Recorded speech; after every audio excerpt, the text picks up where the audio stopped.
I think it's going to be probably a quite quick Q&A moment, just because we have lots of discussion already, but we have now Aphra, Oskar, Becky and Tilly with us. And I do have a list of questions that I've prepared, some of which have already been responded somehow or touched on. But before I kick off, does anyone want to kick off with a kind of... there you go, we have a... Hi, I'd just like to acknowledge Tilly. When you had quite a conversation with one of the people that asked you a question. And I just wanted to just acknowledge the fact that there's a real effort when you're trying to do something that's sustainable whilst running in places, regardless of the people that come through it, that it is a hell of a bum fight to get it right. And I really thought you dealt with it very well. It's a very complex situation. And this talk about us being empathetic, I understand that when it comes to ecology, a lot of us get very, very, very strongly involved and say, it has to happen. You get angry, and we're very used to building polarity. You're either with us, saving the planet, or you're against us, fucking the planet up. So I think it's a really good balance that you're trying to get. No one's going to be perfect whilst we try and get through this phase of getting buildings, allowing artists to do all this stuff. I just wanted to acknowledge that. Great job, and the way you presented it, I really respected that. So. Yeah.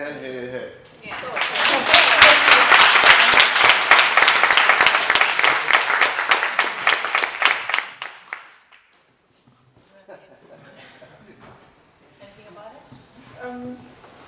I think it's as you said, it's a balance. It's quite easy to make people feel really uncomfortable when you sort of when you're feeling strongly about a topic, and this one especially, because everybody feels we need to act, and some people act more and some less. So I think there is a really important place where we have to find the balance, where we don't put people on the spot too much as well, because then it might turn around the other way. Is important. And sometimes quite difficult, because when I talk to people about what I do, sometimes I get the, I barely ever drive my car, or something like that, and I get defensive, and that's really hard, and I don't want that. So, finding a balance in all ways. Tilly, can I have your 80 radiators? I'm building a summer dacha. Is still available? Do you need working radiators, or just... Because we can give It's you summer, the ones... so they don't have to work. Or maybe a good idea actually for winter, Those ones are probably going to be somewhere else in other buildings, but Just I can kidding. bear you in mind when we have some goes there. So I guess the first question that I had was about, we were talking about the urgency, that kind of, window that is closing, that kind of urgency. And I wonder, as, within the different positions and spaces that you occupy, yours still is distinctively different from three artists. What do you think, from your space, is the most impactful thing that you could be doing now to help this, to accelerate this? And obviously, you've talked about what you're doing through your art or through your practice, but are there any other ways? Is it about establishing more collaborations? Is it about raising your voice or using your voice in a different way, like as an activist? Or, what are the other ways in which you think, or what is the most impactful thing that you personally feel that you could be doing as an artist? Just a quick one. I think we should start focusing more on that sort of art, which is both conceptual and caring about our planet, rather than raising prices for Monet and still talking about Van Gogh, and as much as I like them, especially Van Gogh, but we should really get a new conversation and also inspire people, the audience, to be excited as well about this sort of new technology and new type of art, which is here, it's coming and it's here.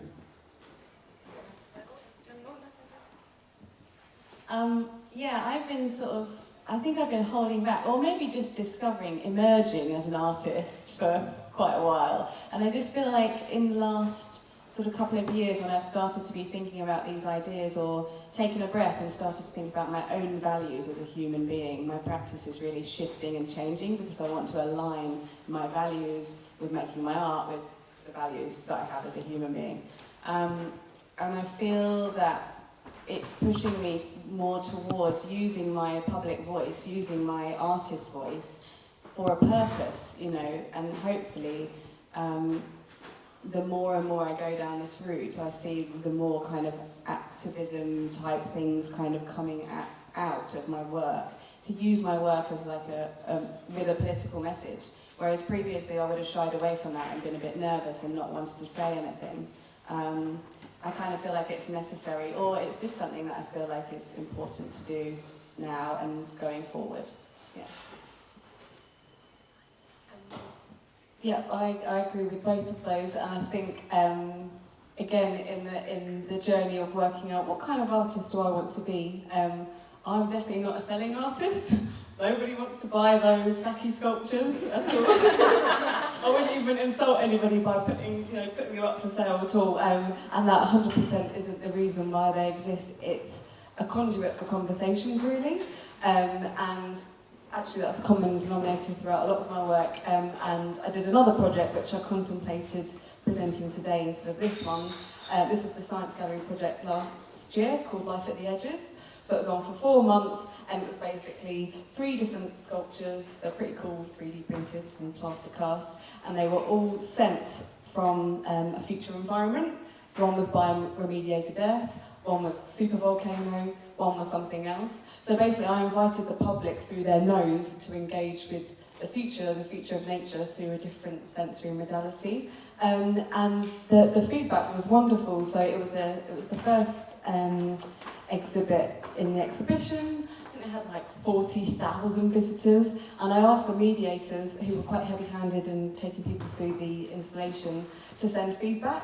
And the feedback that they gave me around people, basically leaving with something to think about because they had experienced it through their sensory modality. I was like, okay, statistics don't seem to shock people, they don't seem to scare people. What other way can I hoodwink them? So obviously through storytelling and narrative is captivating, and then through that sense is another way to leave them with a lasting impression. So hopefully next time they smell a weird, smoky, burnt barbecue, they'll think about my super volcano, and that will make them think about the environment. So I think we're on the cusp of a kind of a new type of art that will hopefully help with that. I just want to add, not as a perspective, not the perspective of an artist, because I'm not an artist, I'm essentially a building manager within the arts. But as Aphra just said, the aligning values is quite important there as well. What I find more and more in the way I manage buildings is trying to align my personal values with the way I manage the building, and in the matter of environmental sustainability, that is stuff like sustainable energy and putting LED light bulbs in, the sort of really simple things, but then that are sort of fairly easy to do, and some of them actually quite money saving as well, which is great because it helps convince the management. But the other thing also is just to talk about it, and that's something I think we, my organisation, still need to get better, and I'm trying to improve, is actually saying what we're doing in that term, because that then is hopefully a way to inspire others to also have the thought of, oh, they just changed their building over to green energy, I could do that at my home, those kind of things. So there's a way to influence people from that perspective as well, I think. But also to enable them actually to, because there are elements of all of our activities that are more invisible, like, for example, the use of energy, and you providing or generating your own clean energy in the building. You're effectively enabling all of the artists that are housed in that building to be able to power their practice sustainably. So I think there's a big role for organisations, and especially building-based organisations, to think about how their buildings are fit for purpose, fit for the future, really. and you know, not just on energy, but also on water and, you know, the waste management we've touched on. But yeah, so what's next? And I mean, in terms of, you know, we've talked a lot about knowledge and research and sharing, learning and practice. So what is that kind of area that you feel that you haven't really explored yet? So that will be the next thing that you would like to look. You know, I know you, for example, Aphra, have created a space for sharing those resources, but we are really interested, I think, in this space about how us as a community, whether you are practicing or housing artists, or you know how that community can be more materially sustainable, but also how that learning can actually have a place and be easily accessible, so not every artist has to go into this kind of rabbit hole to find out about what they want to be doing, but actually there's a place where, you know, we all kind of tap onto that knowledge that already exists, that you've developed, for example, and what is the next knowledge that you would like to, you know, develop? Can I respond to this with kind of like another question or another challenge for us? So one thing I was thinking about is we're lucky enough that our work, particularly what we presented today, just happens to have ecological themes. So we're interested in sustainability and ecology. And I think in terms of modifying the materials that we work with, it's not a massive stretch. But I'm thinking about how this might apply to people whose practices or themes have nothing to do with ecology and sustainability. This can't be about little movement of eco or, I did like recyclism, by the way. It can't just be about little movement. It's like, actually, no, how does this apply to art across the board? So if I've got friends doing art that involves astronomy, or someone else looking at neuroscience or medical imaging or so on and so forth, themes that have nothing really to do explicitly with ecology and environment, how can we get them on board or kind of help inspire them to think about their processes as well? Awesome. No, great question. I actually wasn't intending to actually make work about the environment. The original part of the process for me, my project, was about finding sustainable alternatives to the materials I was using, but it actually wasn't really to make work that centres around climate change or environmental concerns. And the Artology website isn't really centred around that. It's not advocating for all artists to start making work about the environment. It's set up as a way of artists to ask themselves questions about their own practice before they make a work. So you have an idea about what that work is. It doesn't have to be centred around climate change or anything, it's just an artwork. And then basically you can go to this website and you can look at different topics: materials, energy, transport, conservation. And within those topics you have a series of questions that basically challenges you or asks you to think more sustainably before you then figure out what materials you're going to use to make those artworks. So, does your sculpture need to be 25 foot tall? Can you get your concept across if it's smaller? It's a very hilarious little question, but it's a question. Does it need to be, do we need to do egos here, or can we go a bit smaller? Just that in itself is something to start considering. And then it's like, can you make what you've got in your head out of the stuff you already have in your studio? Do you need to source it from somewhere? Can it be somewhere that's close by? And it's just each question for like each different thing just gets you to sort of start thinking, oh yeah, maybe I can make it out of this, or it doesn't need to, because when we have the idea, it's not necessarily fully formed, so we don't necessarily know exactly what that thing's going to look like, and I think it's informing and educating at that first instance to then go forward and learn. And then the website also has links to sustainable suppliers, so if you need a sheet material that's like MDF, use EcoBoard.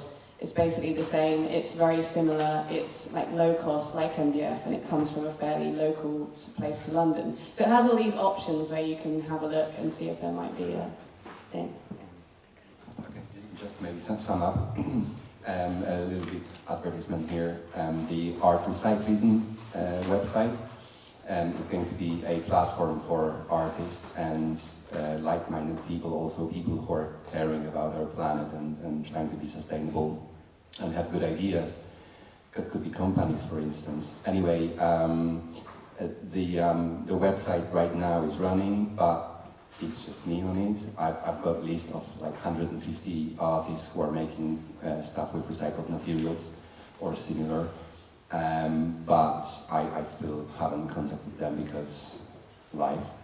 But anyway, what I'm trying to say is, once it's up and running, we will have like a blog for artists saying, hey, by the way, I have 80 radiators. Would you like anyone? And then someone else will say, I just made this 20 feet tall sculpture and I have top ton of offcuts, which is marble. Anyone up for it? So I think that's like an eBay for artists, plus some sort of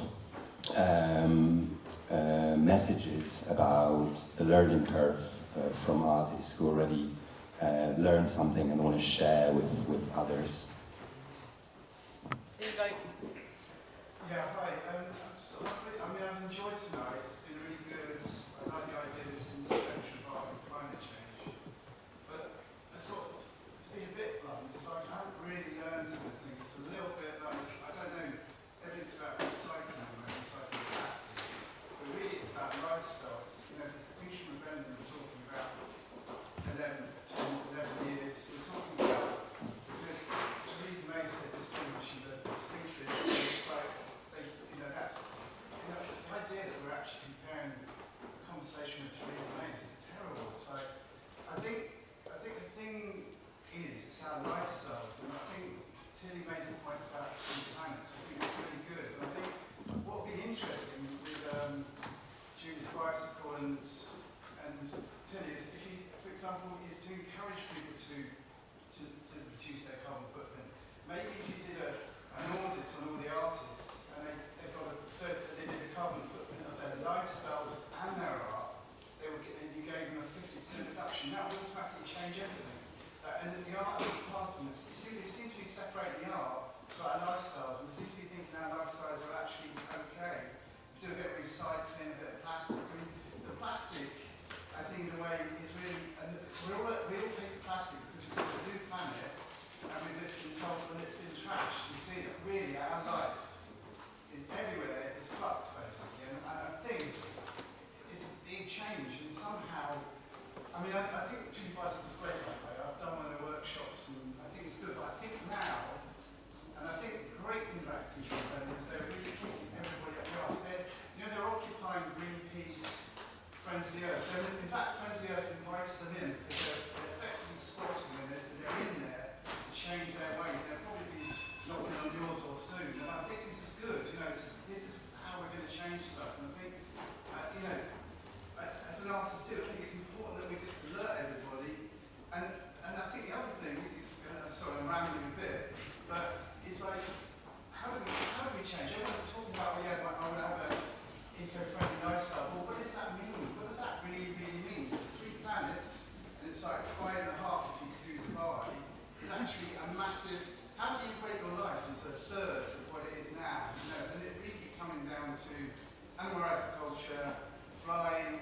There'll be a massive driver. So if you eat meat or you drink milk, you're wasting your time. Let's be honest. This event is not going to change the course of the planet. Like tomorrow. It might. But it's a micro step. We have around 8. It's not enough. We have around 80 people, and let's say it's something. It's better than nothing. It's better than sitting in the pub and drinking beer.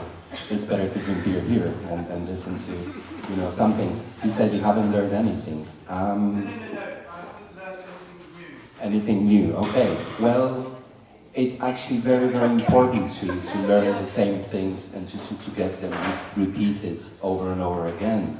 Maybe once you've heard the same information 10 times, then you go and speak to your mate and say, hey, listen, I think actually something is happening. This last night, we were talking about this or that topic. And I think we covered, four of us, covered so many interesting topics and ways of, sorry? The plastic comes on something that's there. You know, it's the whole thing about this stuff is the plastic doesn't need to exist in the first place if you don't buy the product. Yeah, but I think what Oskar is creating is not just that artifact that you see, is creating a narrative around it that is enabling a conversation that you, by the sound of it, it sounds like you are absolutely out there in your thinking. You probably have been thinking about this for a very long time, but there are people out there, unfortunately, that haven't given this a second of their lives in the way they think or they act or they behave. So these conversations...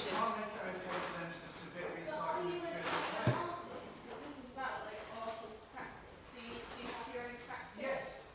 So, you know, they're sharing their work and how they're doing that.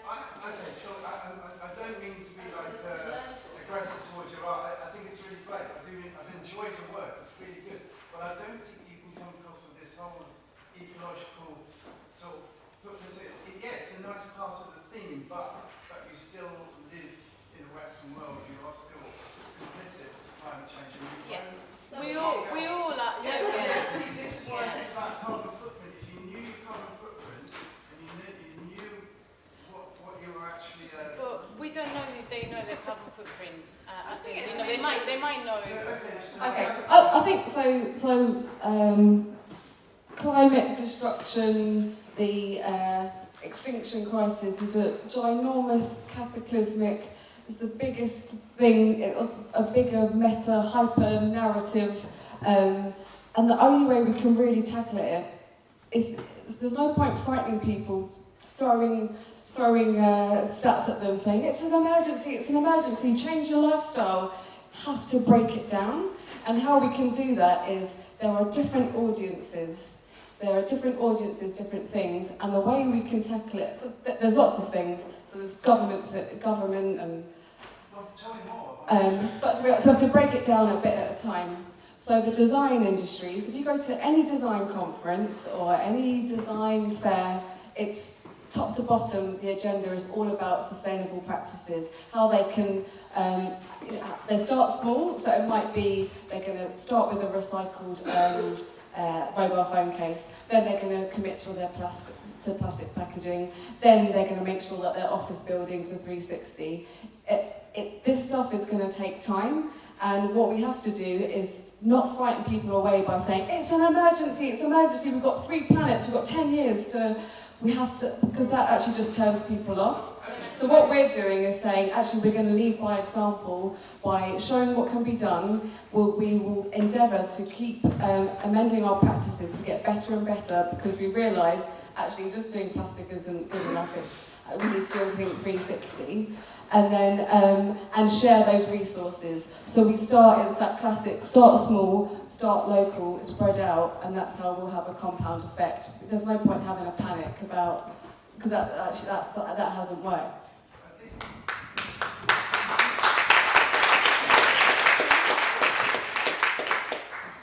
Can I just literally address quickly a couple of things that you said? I think this is just one way in which we can act the artwork in itself, in the way it can speak to audiences, but there's many different ways in which the artistic and creative and cultural community are acting on this. We're hearing one side of the story.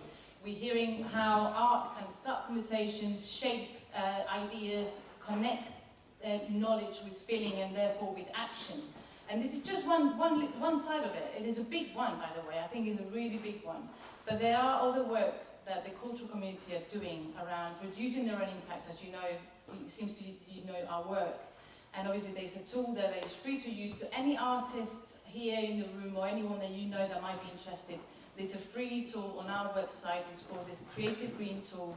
You can go and actually measure the impact of your creative activity through that. You can get a carbon footprint.